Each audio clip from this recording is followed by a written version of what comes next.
Hello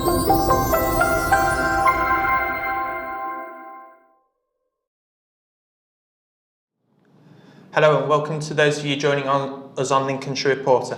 My name is Stefan Pidlujny, and with me for the first in our series of live Facebook chats with the candidates standing in the Sleaford and North Hykeham constituency is Ross Pepper from the Liberal Democrats. Welcome back, Ross. Hello, nice to see you again. You're of course no stranger to standing in elections. You stood in the Lincoln general election last year. What made you want to stand again?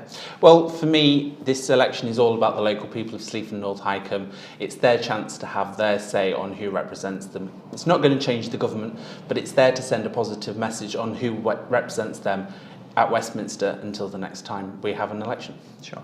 And why are you the best person to become the next MP for the constituency? Well, for me, I want to be there to represent local people. I'm a true Lincolnshire yellow belly. I want to be there to listen to people's views. I want to harness all the power and positivity that there is in the constituency and take that to Westminster. I want to be able to take their voice and make sure that it's heard in Westminster. Whoever people vote for, I want to be able to represent them. Sure. And of course, the word that's been on most people's lips since June the 23rd probably is Brexit. Got a few hopefully straightforward questions for you to answer. Firstly, if you were elected, would you vote to trigger Article 50? Well, firstly, it's not something that actually has come up on the doorstep that often. Most people are concerned about the local issues. But to answer to your question, at the stage, no, I wouldn't be able to vote for it. There is no plan on how we would leave. Some would say that you're ignoring the will of the people, then 17 million people who voted for Brexit. There is also a significant proportion of the population who didn't vote to leave. The Liberal Democrat position is clear. We want a clear plan put forward by the government for the people to have their say on what that way forward is. If there is no plan put forward for the people to vote on, then I can't vote for Article 50. But 63% of the people in the constituency you want to represent, they actually voted to leave the European Union. Yeah. How do you think that will go down with some of the Leave voters that you want to represent? There is still a significant proportion of those people who leave who feel that the government is not representing what their vision of Brexit was. There have been many different people who have approached me saying that they are not feeling represented by this government and they haven't had their views represented. This is why the way forward should be that people should have their say on what that process is. Do you support holding a second referendum? Yes. What happens if it's the same result then? Then the people have had their say. I'm a passionate Europhile. I have voted to remain. I still believe that. I'm the only candidate in this election who voted for it and still believes that we should be in Europe. If people support me for that, then vote for me. If people want to say on how that process should go forward, then they should vote for me. So if there was a second referendum, for example, and people decided to vote to leave again, you won't be calling for a third or a fourth or a fifth one until people made the decision you wanted? No. Okay. Do you respect the results of the first referendum? Yes, the second referendum is not a rerun of the first referendum. They voted for a departure. This is how we get to that point. It's a completely different question. Theresa May and the government have not put down a plan of how it's done. There was no plan put forward during that referendum campaign. That was the mistake that the Brexiteers have done. There was no clear plan, and that's what needs to be done. Of course, Brexit's the main talking point nationally. You said it wasn't mentioned that much on the doorstep. What has been mentioned?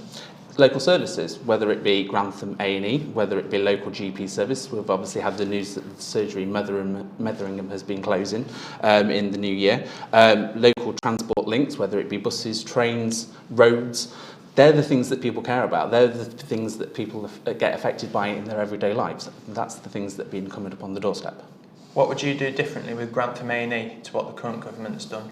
Well, I think what we need to look at is a strategy and how we get people to want to work in Lincolnshire. It's the recruitment that's the problem, and there needs to be a long-term strategy. And personally, I would like to see people working together to solve this problem. It's not going to be a one-party solution.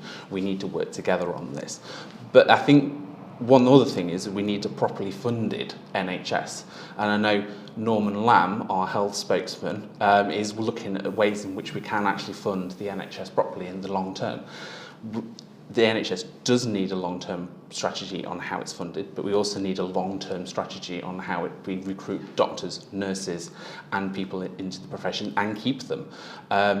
There's been far too much of putting the NHS down. I salute anyone who works within the NHS, and I respect them because I certainly couldn't do that job. How much money needs ploughing into the NHS, roughly? Well, the review hasn't reported back yet, so I'm certainly not going to pluck a figure out of thin air on that. I know at the last election, the figure was mentioned, it was about £8 billion a year just to manage. So you'd want more than that? So in terms of a long-term strategy, I'm sure obviously there would be further investment needed, but it's the recruitment, and obviously during the general election last year there was calls for a Lincoln Medical School, which was made by myself and some other candidates, and the calls have been growing. I think we need to look at something to attract doctors and GPs to this area, because the GP crisis is also a big topic in this area, not just in Sleaford North Hykeham, but across Lincolnshire. Yeah, I was going to mention the medical school. How important do you think it is to the people of Lincolnshire? I think it's something like the University of Lincoln has attracted a lot of people into the area. A lot of people have then chose to settle in the area because they have studied here. The medical school could do the same. We have, for far too long before the university came about, there was a brain drain from Lincolnshire people going out of the area, and I think that's a similar kind of thing that's happening possibly within the medical world. The Labour and Liberal Democrat County Council at the time gave the funding for the go-ahead for the university. And I'd like to see something happen for the medical world here as well. So we've got the nursing facilities within the university. Let's go forward with the medical school. Back to Grantham A&E for a second as well. Who do you think is to blame for the situation there? I don't think anyone's necessarily particularly to blame. I think it is a long-term failure of successive governments not to be putting the funding in and not to be encouraging recruitment. I don't want to put the blame on anyone, but I think it's a long-term failure that goes throughout all the services in Lincolnshire, because Lincolnshire, unfortunately, has been at the back of the queue for far too long. We've had successive Tory governments with safe Tory seats in Lincolnshire who don't feel the need to invest. And the same when we have a Labour government, there is not necessarily the need to put funding in because there's not going to get the Labour votes in those areas. So Lincolnshire needs to be put at the front of the queue to get some funding, additional funding for policing, for the NHS, for roads. It needs to get its fair share. Why then didn't join the coalition when you were partners with the Conservatives? Why didn't you put Lincolnshire, as you said, at the front of the queue? In terms of the coalition, we had a very small voice within that coalition. When you've only got 58 MPs compared to a Conservative majority within that, you can only get so much. And I think within the coalition, we reined the Tories back. We've now seen what the Tories are like on their own. We've seen them lurch to the right and cut lots of the things that we tried to stop within the coalition. So we tried to do a lot we could, but it's not possible to get everything you would want. Sure. You mentioned transport was another key issue on the doorstep. What are people saying about that? Well, a lot of the things we saw the other day, the funding granted for the Eastern Bypass. It's obviously great news. Great news. It's a shame it wasn't dualled, because obviously that would obviously improve access to the county hospital from the Sleaford North Hykeham area. So Carl McCartney then? Well, it's one of the things. It's a short investment which really should have been done for the long term. A dual carriageway would have been better. It's better than nothing, a single carriageway, but it would have been nice to see it dualled. The A15 recently has missed out on the money. We saw additional funding for other investments. I've been driving up the A15 backwards and forwards throughout the campaign. It's quite a dangerous road. I think we need to look at serious investments in our highways. Not necessarily dualling everything, because that's not the answer, but some of the junctions are actually quite dangerous when you're trying to turn on or off some of the roads, passing places to allow when you've got slow vehicles to be able to overtake. It's small things that can be done where it's not necessarily a huge investment like the dualling process. So it's not spending £100 million on a new road or something, it's actually improving the existing ones. It's improving the existing infrastructure, because, and this connects also into health. Obviously, ambulance services are stretched and waiting response times are critical at times when you need an ambulance. But getting there and getting to hospital is all dependent upon the roads. So we need investments for the roads so the ambulances can do their job. Absolutely. What other issues have come up on the doorstep? I imagine health and transport are some of the key ones. Well, health, we've covered obviously health as well, but transport, rail infrastructure as well. We've seen overcrowding on some services recently. Investment in the actual rolling stock of the services. There's often single carriages through the area of Sleaford North Hykeham. There have been reports as well that people have sort of been late getting into work, so they miss the train because the train's not stopped at the station. This is it.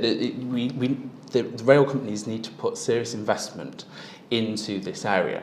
There's been investment in other areas. The East Midlands franchise has been extended, but without any conditions in terms of expanding the rolling stock, whereas other areas have been granted extensions, but they have terms in terms of getting additional rolling stock. And I think that's a failure when there was granted the extension. Regarding rail, what do you think should happen? Do you think the whole sort of rail network should be nationalised, for example? Would that help at all? I don't think it would help. I think what we need is better connectivity. How do you go about getting that then? I think it needs the companies, the franchises, to work together. I travel on the railways quite a lot. But sometimes you're waiting at stations for the connections because they don't marry up. So you get there, you're waiting ages for the next train because the train that you would have caught left 10 minutes before the one that came in on. And it's little things that can be done to make the rail services better. Sure. And of course you were speaking to me beforehand about the constituency. It's a very sort of large one, both in terms of population and geography. Yeah. How do you go about sort of covering the whole area?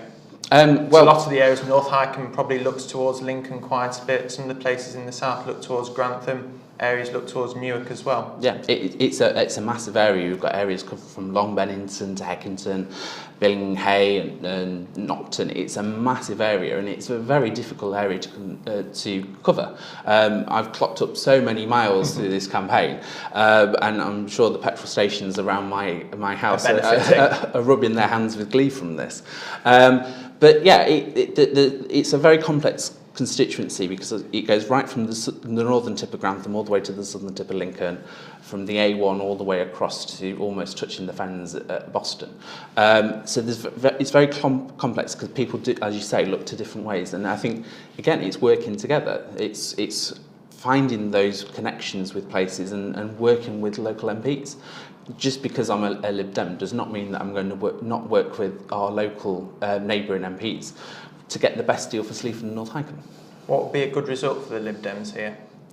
Well, it's a bit different to the by-election, obviously, with Zach Goldsmith as well. Well, we've seen in Witney. Witney was a very similar constituency in terms of the vote share to 2015. We saw a massive 19% swing to the Lib Dems and ended up in second place.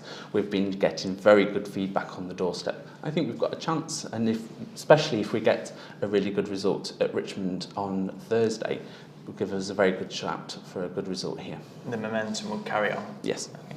Well, brilliant. Well, thanks a lot for joining us, Ross. Thank you. Sadly, that's all we've got time for, and thank you again to those watching. Be sure to watch tomorrow because we've got a bumper amount of candidates coming in. We've got Victoria Ayling from UKIP, we've got Caroline Johnson from the Conservative Party, and yes, we've got Peter Hill from the Monster Raving Loony as well.